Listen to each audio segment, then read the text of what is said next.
अस्सलाम वालेकुम। कैसे हैं आप? उम्मीद करती हूँ कि आप ठीक होंगे। मैं भी अल्हम्दुलिल्लाह ठीक हूँ। आज मैं आपके लिए बहुत ही मज़ेदार चटपटे से बेसन वाले नान की रेसिपी लेके आती हूँ। आज मौसम बहुत अच्छा है तो मैंने सोचा कि आज मैं अपने लिए बेसन वाले नान बनाऊँ और साथ आपको भी बताऊँ। इसके लिए मैंने लिया है 1 पाव मैंने बेसन ले लिया है, 1 मैंने आलू छोटा काट के रख दिया है, 1 मैंने प्याज काटा है, धनिया है, हरी मिर्चें हैं। इसके साथ मैंने ये अनारदाना लिया है, साबुत धनिया है, थोड़ी सी मैंने ज्वाइन लिया है, थोड़ा सा मैंने जीरा। तो शुरू करते हैं बनाना। तो सबसे पहले बेसन के अंदर हम आलू डालेंगे। बिस्मिल्लाह। ये मैंने एक बड़े साइज का आलू छोटा छोटा काट के रखा हुआ है। इसके साथ ये मैंने एक प्याज, हरा धनिया और हरी मिर्चें रखी हैं, वो डालती हूँ।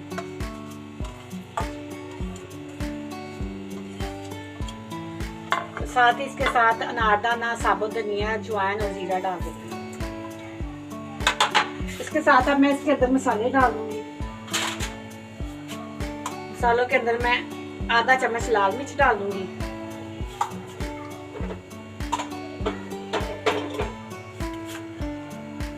और आधा चम्मच इसके अंदर मैं नमक डाल दूंगी।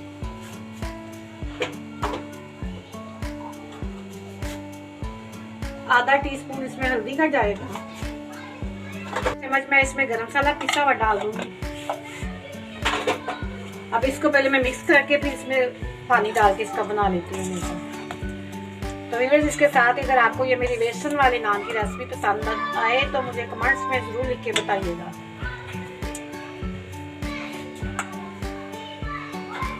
इसको हम पानी डाल के मिक्स कर लेंगे।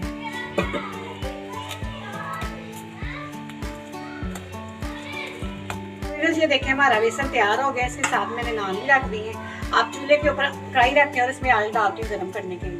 मैं हमने कढ़ाई रख दिया, मैं इसके अंदर ऑयल डाल दूंगी। ऑयल गर्म हो जाए अच्छी तरह ना, तो फिर हम इसके अंदर नान डालेंगे। ऑयल इसमें हम खुला डालेंगे ताकि हमारा नान इसके अंदर अच्छी तरह से डीप हो जाए। ये ऑयल अब हमारा गर्म हो रहा है, तब तक मैं नान के ऊपर बेसन लगाती हूँ। नान के ऊपर अब बेसन लगा लेंगे।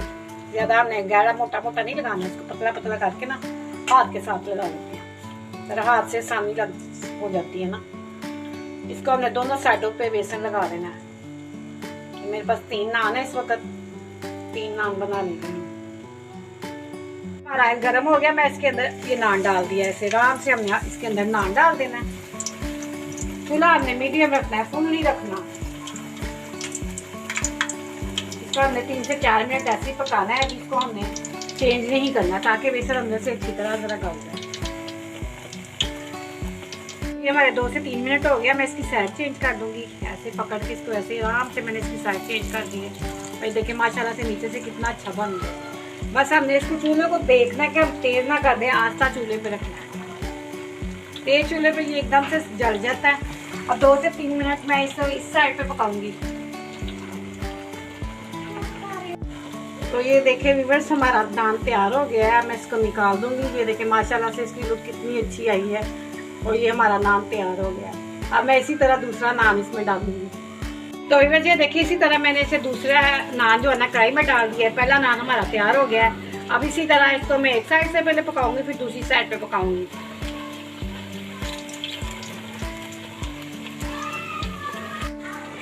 तो ये हमारा नान पक रहा है, मैंने इसके अंदर डाला है। तो इसके साथ व्यूअर्स, अगर आपको ये मेरी रेसिपी पसंद आएगी तो लाइक कीजिएगा, ज़्यादा से ज़्यादा शेयर करना, और जो लोग मेरे चैनल पे नए आए हैं वो सब्सक्राइब जरूर कीजिए। इससे मुझे आपका प्यार मिलेगा। तो इसी तरह ये आप ये नान इसी तरीके से बनाए हैं। इंशाल्लाह आपको बहुत पसंद आएंगे। तो ये मैंने दूसरा डाला हुआ है। 2 से 3 मिनट हो गया। मैं इसकी साइड चेंज कर देती हूँ।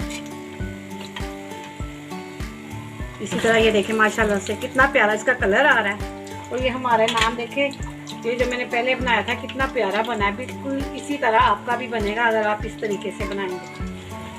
तो इस साइड से भी मैंने 2 से 3 मिनट पकाना है, फिर इसकी साइड चेंज करती हूँ। तो ये देखिए माशाल्लाह से हमारा दूसरा नान भी तैयार हो गया। मैं इसको कढ़ाई में से निकाल दूंगी। ये देखिए माशाल्लाह से कितना प्यारा लग रहा है। अब मैं इसी तरह जो मेरा तीसरा नान पड़ा हुआ है वो भी इसमें डाल देती हूँ, फिर आपको मैं दिखाती हूँ।